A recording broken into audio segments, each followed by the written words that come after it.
Welcome to the Inside Story. I'm Billy Hallowell, and today I am joined by Dr. Richard Land, the Christian Post executive editor. How you doing today? Doing well. Well, I wanted to dive into this really interesting opinion piece that you wrote. It's titled "The Johnson Amendment Rest in Peace" with a question mark, and that is very interesting because the Johnson Amendment has been a point of contention for many churches and nonprofits. For those who don't know, what is the Johnson Amendment?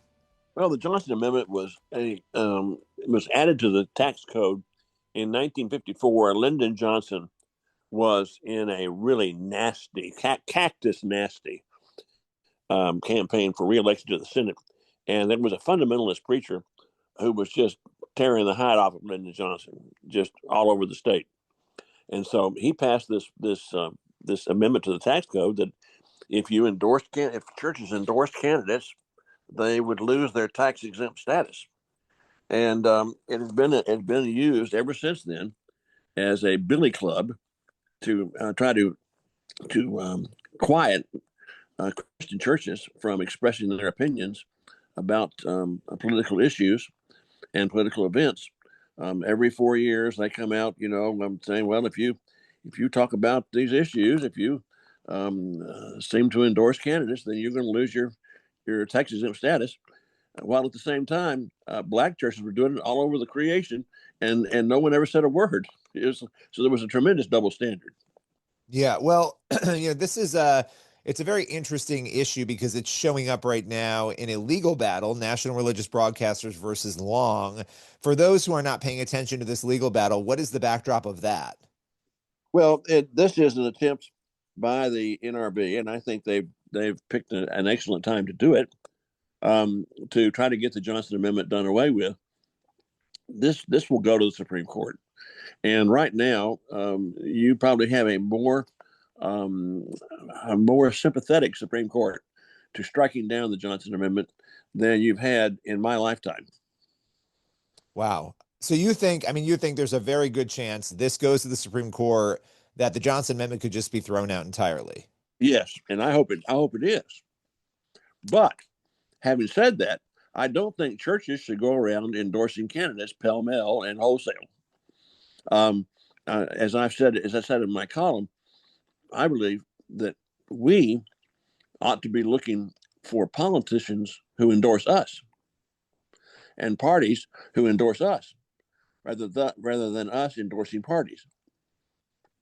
Well, and that is interesting, and I want you to unpack that more because there's sort of extremes on this, right? The idea that, you should have the freedom to not be worried to talk about issues or legislation or whatever, but yet at the same time not wanting to have a church where the church is endorsing a specific candidate. Can you just unpack that a little bit more theologically, why you think that could be an issue to have churches doing that? Well, political parties are exceedingly human institutions with all of the flaws of humanity. They are organizations that come together, try to get a coalition to have enough people to win an election so they can exercise power. And oftentimes their moral scruples are not what we would approve. And if you do that, you're going to end up having a situation where you're going to be embarrassed by having been connected to a political party, by having endorsed a political party. And you're going to embarrass the name of Christ by doing so. So the church is a divine institution. It's a spiritual institution, and we should maintain our independence. We should be looking for people who are running for office who agree with us about abortion, about euthanasia, about racial prejudice, about the need to have a strong defense, etc. We should be clear about where we are on the issues, and we should call upon our parishioners to vote based on their values and their beliefs and their convictions, not any allegiance to a political party. With that in mind too, do you think that there has been an excuse used by some pastors who don't want to speak out on these controversial issues and just say, oh, well, we can't do it because we might lose our tax exempt status. Do you think on the other side, there's been maybe a reluctance based on just not wanting to be controversial? And so they've kind of hidden behind the Johnson Amendment, or would that be an unfair assessment? Well, I think it's happened, and I know it's happened. I worked for over 4 decades trying to encourage churches to get involved in public policy. And I know that there are pastors who say, look, I've got people on both sides of my congregation. And so, the Johnson Amendment says I can't say anything about it. And I said, that's not what the Johnson Amendment says. The Johnson Amendment says that you can't say, you're not to endorse candidates. That doesn't mean you can't say what the Bible says about an issue, and you can inform your parishioners about where the candidates for office stand on that issue. I Yeah. believe you have a responsibility to do that as a pastor, as a shepherd. Now, where it gets, here's where you get the problem. You've got people in your congregations that are dyed-in-the-wool Republicans or dyed-in-the-wool Democrats, and they're going to vote for their party no matter what. And if you say something that's against their party, then they're not going to like it.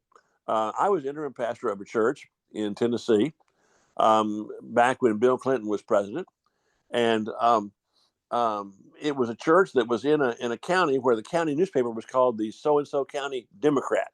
That gives you some idea of the historical background. You know, I'm a yellow dog Democrat. I'd vote for a yellow dog who's running the Democrat ticket. So this was during the midst of the scandal with Monica Lewinsky, and I said from the pulpit, I said, this is failed leadership. If this man were principal of a high school, he'd be fired for his actions. And it is disgusting. There are Christians that still support this man to remain in office. Well, I gave the closing prayer, and two deacons came up to me, older deacons, and they said, "We wish you'd quit picking on our president. He's been good for the economy, and we'd vote for him again." And I said, "Well, then you're just political hookers, aren't you? For sale to the highest bidder." Well, and I think all of these things are essential for us to weigh and understand. And just before we go, because I think this is important, because we're talking about a number of things here. We're talking about dealing with controversial issues in churches. We're also talking about candidates, right? And Right. the waters can muddy on this. So at the end of the day, if the Johnson Amendment is thrown out, just so we clarify, so people understand this, and churches don't have to worry about it, nonprofits don't have to worry about it anymore. If it's all thrown out, what would be the right balance for a church and a pastor when it comes to handling issues and candidates themselves? Just take us through what you would love to see happen. Well, I think that the pastor needs to be preaching the Bible. And if he preaches the Bible, he's going to be preaching on issues that are current in our society today, like homosexuality, like euthanasia, like abortion, like adultery, et cetera, et cetera, et cetera. Now, when the elections come around, I think that the church ought to put out a voter's guide, and it tells you where the candidates stand on the issues. Just put them side by side. Here's where candidate A stands on these issues. Here's where candidate B stands on these issues. You know what the Bible says about these issues. Vote your conscience. Mm. And that would be the middle ground. That would be the middle ground on how to tackle this. You're dealing with the issues, but you're not endorsing the candidate per se. That's right. I remember I went to an event called the National Affairs Briefing way back in 1980 when Ronald Reagan was running for president.